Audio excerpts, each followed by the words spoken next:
Today I'm showing you how to draw an architectural illustration. First, create a 1:1 scale grid over your reference image. With your grid ready, start sketching the house. This initial sketch is your foundation. Focus on capturing the major shapes and outlines only at this stage. Next, add architectural details like windows and doors.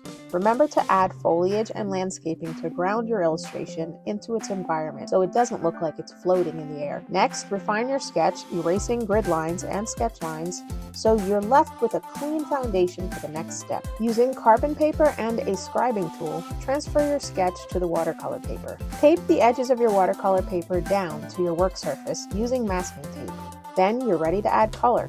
Decide what your color palette will be. Create your color washes, your shadows and midtones, and then start washing in all your blocks of color. Slowly add more detail. Note the direction of your light source and add shadows to give your drawing dimension. Sign your artwork and then your drawing is complete. Here's a look at the transformation from the sketch to the final artwork. What do you think? Using this method, you can easily create an architectural illustration for yourself or your clients. For the full list of supplies I used for this project, please see the links in the description below. Thanks for watching, and I'll see you in the next one.